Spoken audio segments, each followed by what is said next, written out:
Il est 8h17, Nico Saliagas. Le député européen Brice Hortefeux est votre invité, Audrey Crespo-Mara est ancien ministre de l'Intérieur. On est dans l'actu là ce matin. Bonjour Brice Hortefeux, député européen et évidemment ancien ministre de l'Intérieur. Ministre de l'Intérieur, ça tombe bien. Édouard Philippe cherche plutôt à droite, il ne vous a pas proposé le poste ?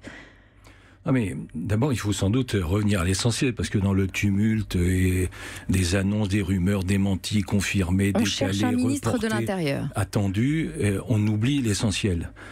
On ne remanie pas quand tout va bien, quand on vole de succès en succès. On remanie quand ça ne marche pas. Et aujourd'hui, ça ne marche pas. La présidence Macron, ça ne marche pas. Nous vivons d'ailleurs un désordre institutionnel et une pagaille politique comme on ne l'a jamais vu depuis... Les institutions, elles fonctionnent. La loi Pacte, portée par Bruno Le Maire, elle a été votée hier, par exemple. Donc les réformes continuent. Nous connaissons un désordre institutionnel et une pagaille politique. Regardez bien, parce qu'il faut avoir un tout petit peu de recul. Jamais sous la Ve République, on a eu 7 ministres qui démissionnent en 15 mois, soit qu'ils soient sous la contrainte, soit en annonçant un beau matin sans prévenir personne, soit en fixant son calendrier comme un salarié fixe ses congés. C'est la revanche de l'ancien monde. C'est inédit, et ce qui est inédit, c'est ce que nous sommes en train de vivre, puisque je suis invité ce matin pensant avoir à commenter ou à partager une opinion sur un nouveau gouvernement, sur les remplaçants, et nous ne les connaissons toujours pas. Ça fait 8 jours, c'est aussi inédit. C'est-à-dire que si le président Macron voulait rentrer dans le livre des records de la Ve République, c'est fait, il y est, mais pas de la manière la plus glorieuse. Alors je vous disais, ministre de l'Intérieur, Édouard Philippe cherche à droite. Il aurait proposé le poste à Frédéric Pechnard, l'ancien directeur de la police nationale, nommé par Nicolas Sarkozy. Pourquoi c'est si difficile à trouver un ministre de l'Intérieur ? En tout cas, ce qui est très révélateur, c'est que le président de la République démontre son total isolement et sa solitude, puisque, d'après ce que vous m'indiquez, il est obligé de puiser en permanence au-delà de ses amis, tout simplement parce qu'ils sont très peu nombreux. Aussi. Peut-être parce qu'ils sont très peu nombreux. Et il fait finalement appel, vous l'avez évoqué d'ailleurs avec humour, et c'est vrai, il fait appel sans doute à l'ancien monde, mais au rythme auquel vont les choses, l'ancien monde va bientôt devenir l'avenir. Un remaniement sans démission d'Édouard Philippe et de son gouvernement. Vous croyez qu'Emmanuel Macron avait peur qu'il s'échappe aussi ? En tout cas, visiblement, ils ne veulent pas qu'il y ait une nouvelle déclaration de politique générale et sans doute un vote du Parlement. Ce n'est aussi une méthode assez inédite. Emmanuel Macron, ses propres ministres lui font plus de mal que l'opposition, finalement. C'est quand même un peu vexant pour vous, non ? Écoutez, nous, notre opposition autour de Laurent Wauquiez, l'objectif, c'est pas de faire du mal, c'est d'essayer d'apporter du bien. Non, c'est d'opposer à la majorité au président, non ? Ça, pardonnez-moi, vous avez une conception, pas personnelle, mais qui est collective, des hommes politiques. Nous, notre ambition, c'est pas de démolir, c'est pas de détruire, c'est au contraire de proposer. C'est ce que vous faites depuis le début de l'interview, un peu, non ? C'est de proposer, c'est d'essayer d'avancer des solutions, c'est de préparer une alternative, et ce qui doit nous guider, et ce qui nous guide, c'est le souci de l'intérêt général. Si ça marchait bien, moi je vous le dirais. Simplement, avec ce gouvernement, avec ce président, je suis obligé de constater et d'observer que tout ce qui aurait dû diminuer a augmenté et que tout ce qui aurait dû augmenter a diminué. À commencer par le pouvoir d'achat et la croissance. Le pouvoir d'achat va augmenter de 1,3% d'ici la fin de l'année, selon l'INSEE. Oui, bien sûr, mais ça c'est pour beaucoup plus tard. Vous avez remarqué, mais la réalité c'est que le pouvoir d'achat aujourd'hui a baissé.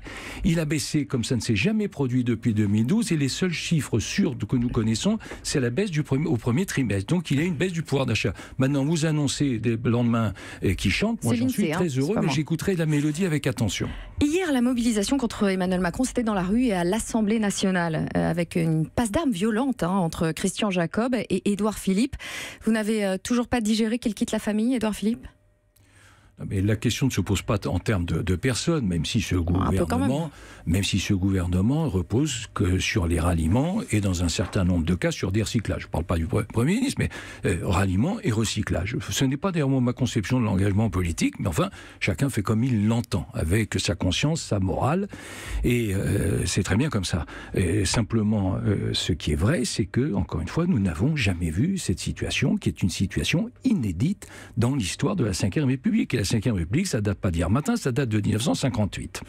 En attendant, Brice Hortefeux, les réformes continuent. Je parlais de la loi Pacte votée hier à l'Assemblée nationale. Il y a les retraites, point d'étape aujourd'hui. Entre les syndicats et le haut-commissaire chargé de la réforme, le gouvernement voudrait inciter les gens à travailler plus longtemps sans toucher à l'âge de la retraite, qui est de 62 ans, mais avec un âge pivot à 63 ans. Alors en gros, si on part avant, on a une décote provisoire. Si on part après, on a une pension majorée. À droite, vous n'allez pas vous opposer à ça, j'imagine. Pour l'instant, d'abord, on n'y comprend pas grand-chose. Bah si, je viens de vous l'expliquer. Il y a des bribes, mais vous êtes très clair. Vous êtes beaucoup plus clair que le gouvernement. Hein. Ça, c'est tout à fait évident. Vous venez de le démontrer. Mais la réalité, elle doit être bien connue. C'est que en 50 ans, il y a 5 fois plus de retraités. 5 fois plus. Ils sont aujourd'hui 15,5 millions, 23% de la population française. Première réalité. Deuxième réalité, et c'est tant mieux, l'espérance de vie augmente. À 60 ans, on a une espérance de vie de 23 ans et pour les hommes et 28 ans pour les femmes. Et troisième élément, il y avait 4 cotisants en 1960 pour un retraité. Aujourd'hui, il y en a 1,7. Donc naturellement, ça ne peut pas rester comme ça. Donc, il y a 2 solutions. L'âge de la retraite. Attendez, il y a 2 solutions. Première solution, c'est de baisser les pensions, de baisser les retraites. Je ne sens pas de mouvement spontané, enthousiaste sur ce sujet. Donc c'est à écarter. Deuxième solution, je ne connais pas d'autre, c'est de reporter l'âge légal de départ. Simplement. À quel âge ? Mais attendez, ça doit être fonction d'un certain nombre d'autres réformes.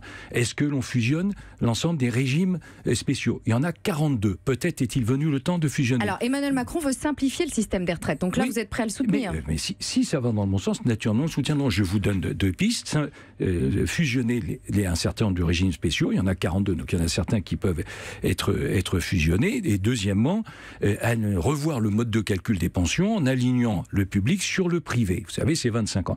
Donc ça fait partie de ces 2 pistes. Et l'âge légal de départ sera fonction de ces réformes. Simplement, j'observe encore une fois une chose, c'est qu'il n'y a eu aucune réforme courageuse qui a été engagée sur ce sujet, sauf celle de 2010. Éric Woerth, François Fillon. Sous la présidence de Nicolas Sarkozy, avec Éric Woerth et François Fillon. C'est la dernière réforme. Depuis, rien n'a été fait de sérieux. Alors, Éric Woerth et François Fillon avaient repoussé l'âge de la retraite à 62 ans. Vous, en tant qu'ancien ministre du Travail, est-ce que vous pensez qu'il est temps de pousser l'âge de la retraite à 63, voire plus ?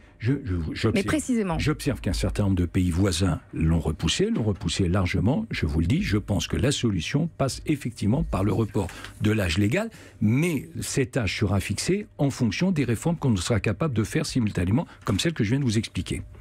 Un dernier mot sur l'immigration et les européennes, Brice Hortefeux. Marine Le Pen et Matteo Salvini affichent leur entente quand la droite, elle, s'éparpille façon puzzle sur le cas Orban. Au Parlement européen, par exemple, certains ont voté pour, d'autres contre. Vous vous êtes abstenu. La famille Les Républicains, elle ressemble un peu à la famille Macron, finalement. Non, mais en une phrase, vous avez évoqué 3 sujets. Premier élément... puzzle. Oui, premier élément concernant la rencontre entre Madame Le Pen et Monsieur Salvini. Moi, je suis très surpris. Parce que je croyais que le Front National, le Rassemblement National et leurs dirigeants avaient fait de l'arrêt de l'immigration dans notre pays, j'allais dire un fonds de commerce. Bon, Monsieur Salvini, que dit-il ? Monsieur Salvini, il propose très concrètement que l'on renvoie les migrants, des milliers de migrants en France. Il l'a dit le 28 août, il a dit « Je demande à la France d'ouvrir ses frontières à 20 000 ». Donc il faut choisir. Nous disons une chose simple, c'est que une vraie politique migratoire repose sur ces 2 jambes, c'est-à-dire la construction européenne et la politique nationale. Merci Brice Hortefeux. Merci.